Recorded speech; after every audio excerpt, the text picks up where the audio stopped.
Cette deuxième partie va nous permettre de comprendre comment une chaîne de montagnes prend-elle naissance, c'est-à-dire comment se forme une chaîne de montagnes. Et puisqu'il y a plusieurs types de chaînes de montagnes, nous allons d'abord classer les chaînes de montagnes. Ce sera possible grâce à des documents, donc nous allons examiner des cartes et selon la répartition des chaînes de montagnes actuelles, c'est-à-dire récentes dans le monde, nous allons essayer de classer les chaînes de montagnes.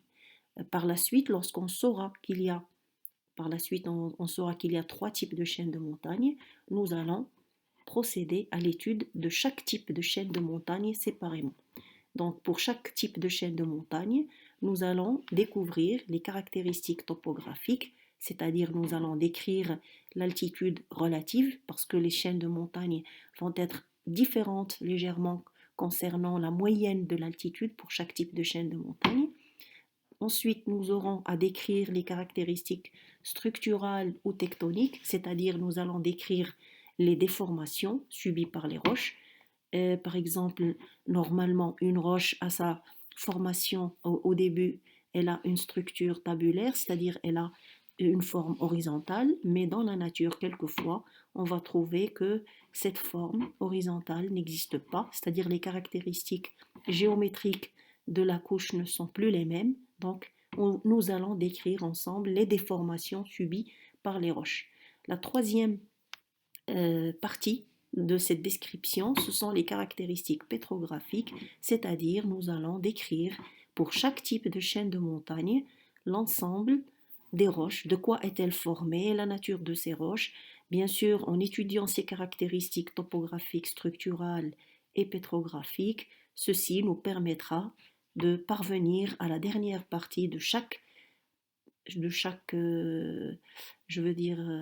chaîne de montagne, on va savoir comment elle s'est formée. Si on ne décrit pas la chaîne, on ne pourra pas parvenir à décrire la façon dont elle s'est formée, c'est-à-dire les étapes, les mécanismes, et ce sont les objectifs principaux qu'il faut atteindre dans cette deuxième partie. Il faut vraiment être attentif.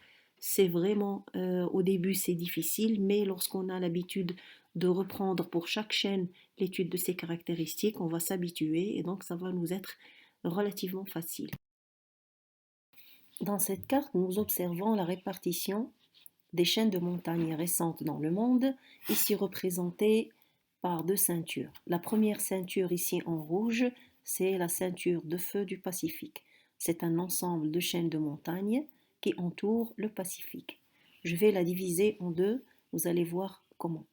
Alors si je passe à la partie est du Pacifique, c'est-à-dire par exemple entre la plaque du Nazca et l'Amérique du Sud, nous observons que c'est une zone de convergence entre une croûte continentale qui est l'Amérique du Sud et une croûte océanique qui est la plaque du Nazca. Donc, c'est une chaîne de montagnes qui résulte de la convergence de deux plaques, dont l'une est océanique et l'autre est continentale. Ça, c'est la chaîne des Andes que nous avons au programme, que nous allons décrire par la suite. C'est une chaîne périphérique. Si je passe vers le nord, nous avons une autre chaîne périphérique, les Rocheuses en Amérique du Nord, qui est dans une zone de convergence entre une croûte continentale qui est l'Amérique du Nord et une croûte océanique qui est la plaque du Pacifique. Donc ça aussi, c'est une chaîne périphérique.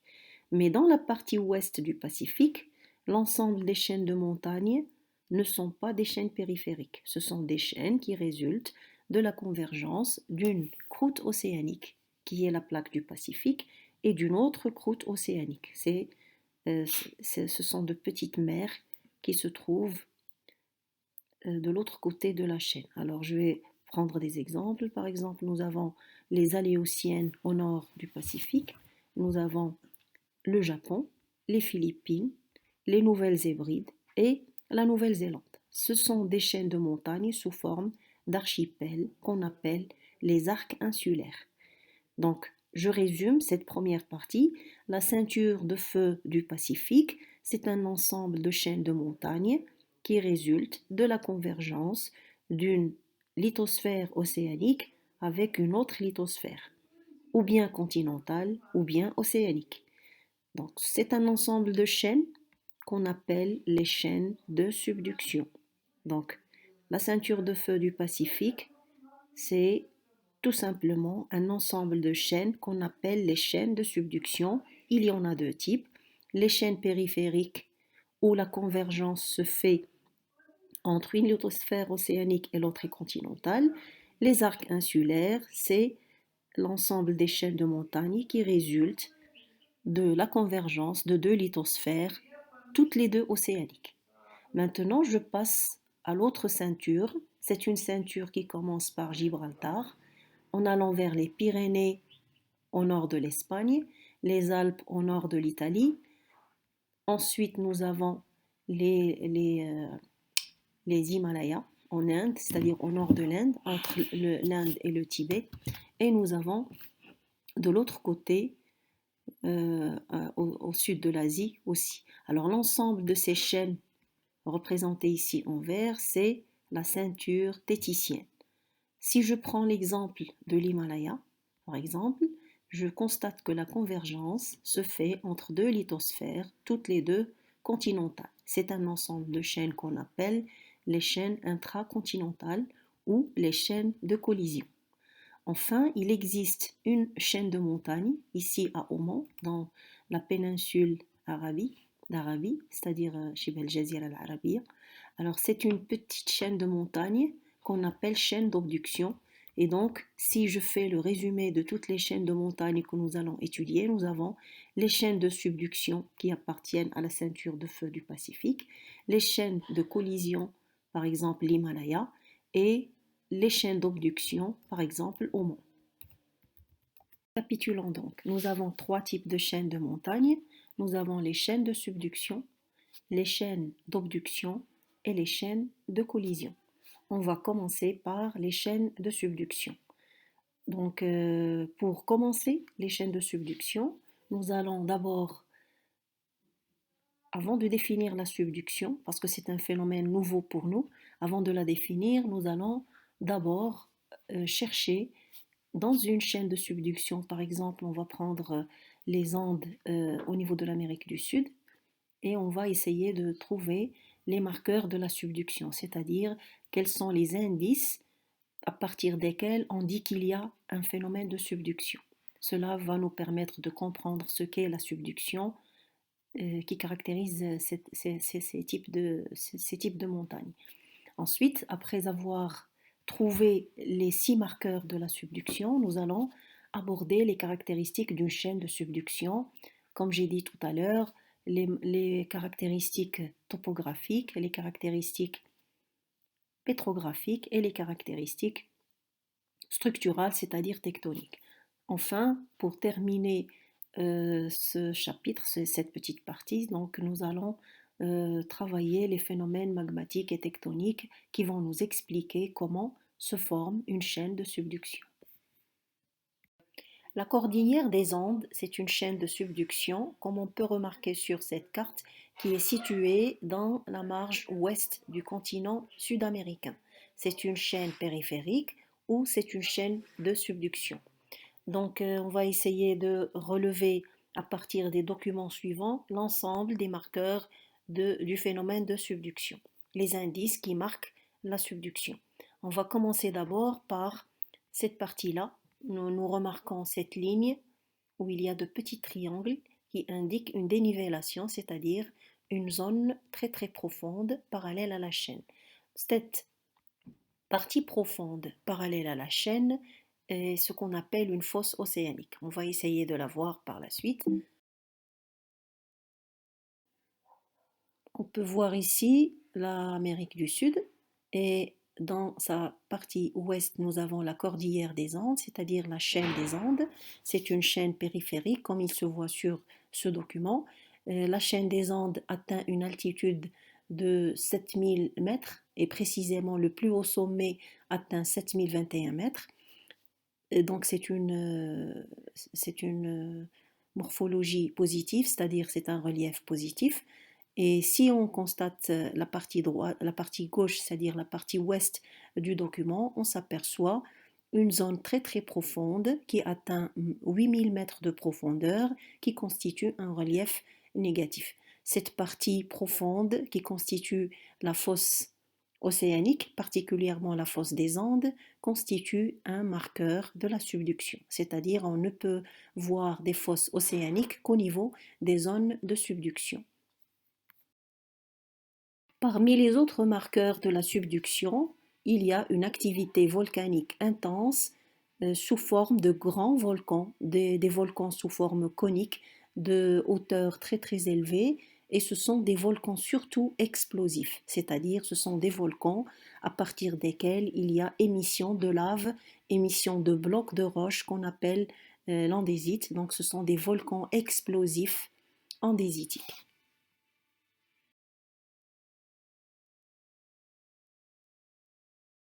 Dans ce deuxième document, si on réalise une coupe est-ouest au niveau des Andes, on va constater la répartition des foyers sismiques.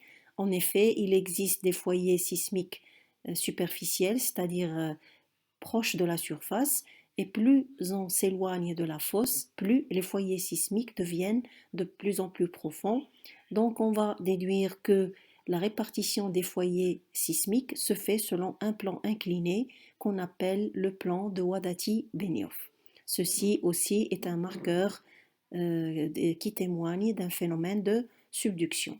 Dans cette partie gauche du document, on constate une convergence entre une lithosphère océanique de densité 3,3, donc c'est une lithosphère océanique ancienne, parce qu'en général, la lithosphère océanique, lorsqu'elle est récente, elle a une densité plus faible de 3, mais plus elle s'éloigne de la dorsale, plus elle augmente de densité, parce qu'elle devient de plus en plus compacte, de plus en plus enrichie en eau. Elle subit des transformations qui la rendent de plus en plus dense. Donc, confrontée à une lithosphère continentale qui est de faible densité, on constate qu'une lithosphère océanique peut s'enfoncer sous la lithosphère continentale. Ceci va provoquer des frottements et donc la naissance de foyers sismiques. C'est ce qui montre une activité sismique disposée sur un plan incliné qu'on appelle le plan de Benioff. Alors, je récapitule, les marqueurs de la subduction sont premièrement la convergence entre une lithosphère océanique et une autre lithosphère qui peut être continentale dans ce cas ou océanique dans d'autres cas. Deuxième marqueur de la subduction, c'est la disposition des séismes selon un plan de Benioff qui indique que plus on s'éloigne de la fosse, plus les séismes deviennent de plus en plus profonds. Il ne faut pas oublier un marqueur topographique qui est la fosse océanique, c'est-à-dire une zone profonde le long de la chaîne, parallèle à la chaîne, au niveau de l'océan proche de cette chaîne, et l'activité volcanique explosive sous forme de volcans andésitiques. Maintenant, sur cette diapo, on va ajouter un autre marqueur, ici vers la partie ouest de la chaîne. Voilà la chaîne des Andes, ici vers l'est. Donc à l'ouest, c'est-à-dire sur la frontière ouest entre la chaîne et l'océan, nous remarquons un relief sous forme de sédiments plissés qu'on appelle le prisme d'accrétion. En effet, lorsque la lithosphère océanique s'enfonce sous la lithosphère continentale, selon le plan de Benioff, en plus de l'activité sismique issue de ces frottements, il y a un raclage des sédiments qui étaient auparavant accumulés sur la lithosphère océanique. C'est-à-dire que les sédiments seront raclés et en même temps ils vont s'accumuler tout en subissant des plissements sous forme d'un prisme d'accrétion. Et donc le prisme d'accrétion est un autre marqueur qui s'ajoute au marqueur précédent.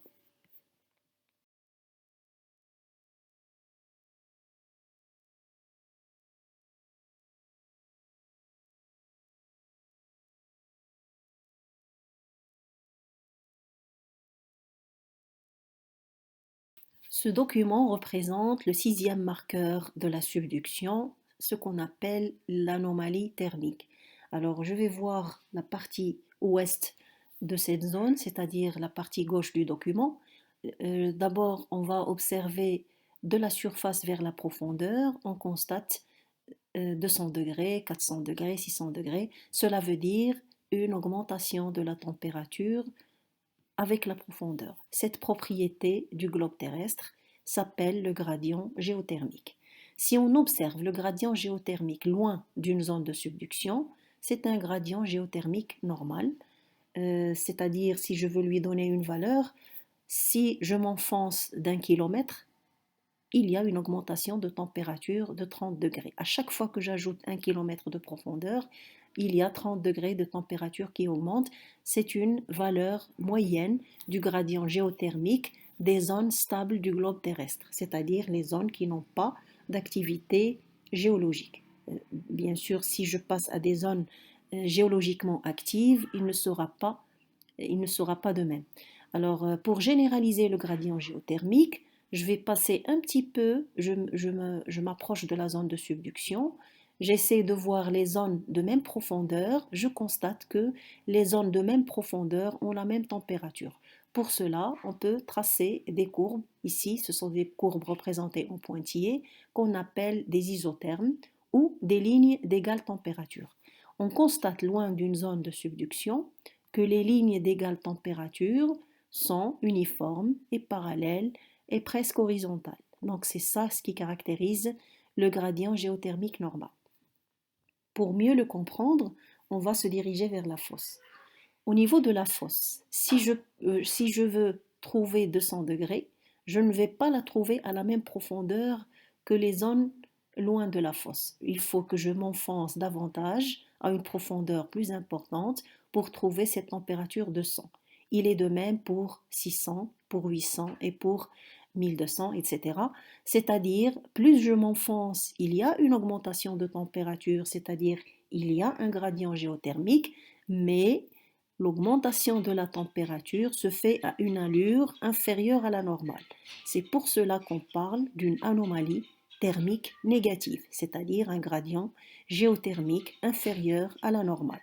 Ceci se traduit au niveau du document par une déviation, une inflexion des courbes d'égale température vers la profondeur. Alors, qu'est-ce qu'on peut déduire de ceci? C'est une variation de température qui indique qu'il y a des roches, c'est-à-dire une lithosphère froide, qui s'enfonce vers la profondeur et donc qui transmet sa température faible aux zones qu'elle traverse. Donc si vous voulez, c'est un marqueur de la subduction. Donc c'est une zone où la lithosphère qui s'enfonce, c'est-à-dire qui est subduite, c'est-à-dire qui subit la subduction, elle provoque la diminution de température pour toutes les zones qu'elle traverse. Dans cette diapo, nous allons récapituler les marqueurs de la subduction. Tout d'abord, nous allons redéfinir la subduction. C'est l'enfoncement d'une lithosphère océanique plus dense sous une autre lithosphère qui peut être océanique ou continentale. Au cours de cette subduction, il y a d'abord un raclage des sédiments qui permet aux sédiments de s'accumuler et de subir des déformations. Donc pour constituer des reliefs au niveau de la fosse, c'est le prisme d'accrétion. D'autre part, le fait que la lithosphère s'enfonce, elle va constituer une dénivellation avec l'altitude de la chaîne, et cette dénivellation, c'est-à-dire cette zone profonde, peut arriver à 8000 mètres de profondeur, voire même dans certaines zones à 12 000 mètres de profondeur. C'est la fosse océanique qui se trouve tout au long de la chaîne parallèle à cette chaîne de subduction. Le troisième marqueur de la subduction, c'est un volcanisme explosif andésitique qu'on va vraiment expliquer par la suite au cours de l'étude du magmatisme des chaînes de subduction, c'est-à-dire dans un paragraphe ultérieur. Pour les foyers sismiques, c'est-à-dire si on étudie les séismes, on va trouver que plus on s'éloigne de la fosse, plus les séismes sont disposés à une profondeur plus importante, c'est-à-dire que les foyers sismiques se disposent sur un plan incliné qu'on appelle le plan de Wadati-Benioff.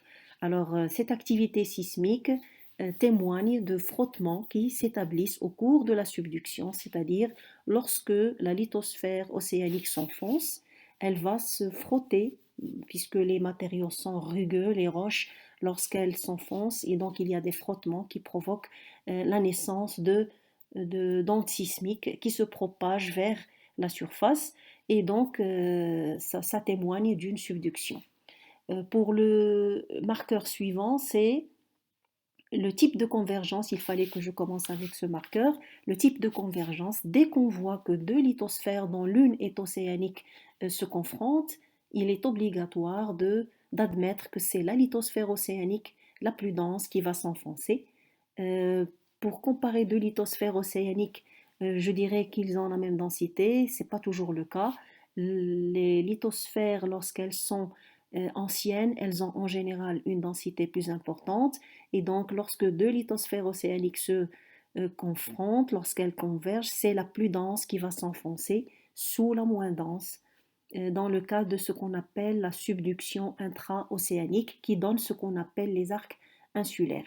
Le dernier marqueur de la subduction, c'est l'anomalie thermique négative, c'est-à-dire l'inflexion, c'est-à-dire la déviation des isothermes vers la profondeur, ou alors la déviation des courbes d'égale température vers la profondeur, c'est-à-dire un gradient géothermique inférieur à la normale.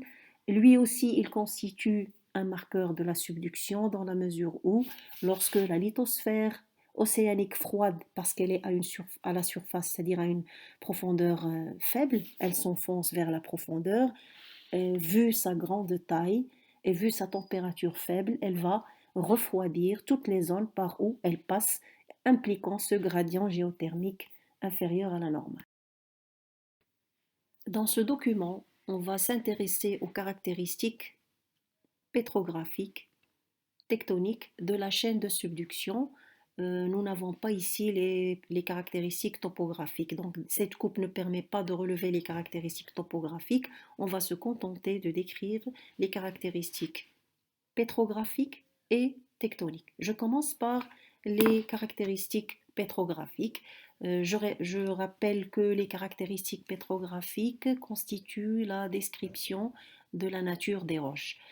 Ici, dans cette coupe, d'ailleurs, qui a fait l'objet d'un examen national, donc c'est une coupe qui a été extraite d'un examen national, donc ça peut vous donner une idée sur le type de coupe que vous pouvez analyser. Ici, pour dire les caractéristiques, pour parler des caractéristiques pétrographiques, il faut conclure la nature de la croûte où se situe la chaîne de montagne. Ici, il est carrément indiqué dans le document qu'il s'agit d'une croûte continentale, mais dans d'autres documents, on peut ne pas mentionner que la croûte est continentale. On peut vous dire tout simplement, grâce à une légende, le nom des roches qui sont présentes. Alors, on reconnaît que la croûte est continentale grâce à son épaisseur, comme on a précisé auparavant, donc elle est plus épaisse. Il faut aussi il faut connaître les types de roches qui se trouvent dans la croûte continentale. Ce sont en général des granites. Ici, on trouve des plutons sous forme de granitoïdes. Alors, les granitoïdes sont des roches magmatiques plutoniques, c'est-à-dire ce sont des massifs de roches magmatiques qui se refroidissent en profondeur. On va voir les détails plus tard. Donc, ces plutons granitoïdiques peuvent contenir le granit ou la granodiorite ou la diorite. Donc, ce sont des roches de la famille du granit. C'est pour cela qu'on les appelle les granitoïdes. Donc, c'est vraiment une roche qui caractérise la croûte continentale. Les granites et les granitoïdes en général, ce sont des roches qui caractérisent la croûte continentale. Mais ce n'est pas la seule catégorie de roches qu'on trouve dans une croûte continentale. On peut trouver des roches sédimentaires, on peut trouver aussi des roches métamorphiques. On aura l'occasion d'approfondir les types de roches métamorphiques qui caractérisent une croûte continentale. Donc, je résume. Ici, dans cette coupe, on remarque une croûte continentale plus épaisse, chevauchante, sur une croûte océanique subduite, ou plus précisément une lithosphère continentale chevauchante et une lithosphère océanique subduite. Maintenant, je passe aux caractéristiques tectoniques. Les caractéristiques tectoniques sont les déformations que connaissent les roches. Bien sûr, je vais rappeler encore une fois, normalement les roches, et surtout sédimentaires, ont une forme tabulaire, c'est-à-dire elles sont horizontales au début, mais Au niveau de la coupe, je constate par exemple des roches qui sont représentées sous forme de petites ondulations. Donc les ondulations, cela veut dire que les roches sont déformées et la déformation, ça s'appelle des plis dans ce cas. D'autre part, si je passe vers la partie est du document, c'est-à-dire de la coupe géologique, je constate des cassures au niveau des roches et ces cassures représentent ce qu'on appelle des failles. D'ailleurs, dans cette coupe, ils ont mentionné le nom de faille. Dans d'autres coupes, ils peuvent ne pas donner cette précision, mais c'est à vous de reconnaître pour chaque cassure, lorsque les roches sont cassées et dénivelées, c'est-à-dire décalées les unes par rapport aux autres, ce sont des failles. Des déformations maintenant, c'est des déformations plus compliquées. Je peux citer par exemple la partie où les roches sont différentes et se chevauchent les unes les autres. Par exemple, je peux citer près de la fosse océanique ce qu'on appelle des nappes de charriage, c'est-à-dire des roches qui ont été transportées par tectonique. On va voir ceci plus tard parce que nous avons un chapitre qui précise toutes les déformations avec leur cause. Donc ici, juste, on va décrire ce qu'est la déformation illustrée dans ce document. On constate les nappes de charriage et on constate aussi des chevauchements, c'est-à-dire des blocs de roches qui se sont chevauchés les uns les autres. Et donc, je vais récapituler les caractéristiques tectoniques. Il y a 4 types de déformations. Nous avons les plis, nous avons les failles et surtout des failles inverses, on va les connaître plus tard. Nous avons des nappes de charriage et nous avons des chevauchements. Nous allons dans cette diapo exploiter les caractéristiques surtout tectoniques de la chaîne de subduction. En effet, nous avons remarqué la présence de plis, de failles, de chevauchements et de nappes de charriage. Donc je vais prendre pour cela un exemple simple. Par exemple, je vais prendre une feuille de papier étalée sur un plan horizontal et je vais essayer avec mes mains d'exercer deux forces latérales compressives sur le papier. On va tout de suite s'apercevoir que le papier va se plisser, il va se raccourcir et il va s'épaissir. Donc si j'applique cet exemple à la chaîne de subduction et surtout à la lithosphère continentale chevauchante, on va dire que la présence de plis, de nombreux plis, la présence de failles et la présence de nappes de charriage avec les chevauchements indiquent tout simplement que cette lithosphère a subi des contraintes compressives à partir de la sténosphère. Parce qu'au niveau de la sténosphère, la péridotite converge au niveau des zones de subduction. Et donc, elle va impliquer au niveau de la lithosphère la convergence des deux lithosphères. La lithosphère océanique étant dense va s'enfoncer sous la lithosphère continentale et cette dernière va rester chevauchante et va subir ces contraintes, ce qui va impliquer des plis, des failles et par la suite, puisque ces contraintes se prolongent pendant des millions d'années, ça va donner des chevauchements des roches avec des nappes de charriage. Le résultat direct des déformations subies au niveau de la lithosphère continentale, c'est le raccourcissement de cette lithosphère et son épaississement. Lorsque la lithosphère s'épaissit, on va expliquer l'apparition de relief et l'apparition de ce qu'on appelle une racine crustale, parce que les blocs de roche qui vont s'élever au cours du raccourcissement vont constituer les sommets des montagnes, alors que les blocs de roche qui se sont enfouis et enfoncés vont constituer la partie profonde de la montagne. Pour avoir un chiffre, par exemple une chaîne de subduction, tout à l'heure on a pris l'exemple des Andes, on a trouvé que le plus haut sommet atteignait 7021 mètres. Alors dans ce cas, dans la chaîne des Andes, nous avons la racine crustale, c'est-à-dire les roches s'enfoncent à une profondeur qui va jusqu'à 12 000 mètres de profondeur. Donc la racine crustale d'une chaîne de subduction arrive à 12 000 mètres de profondeur.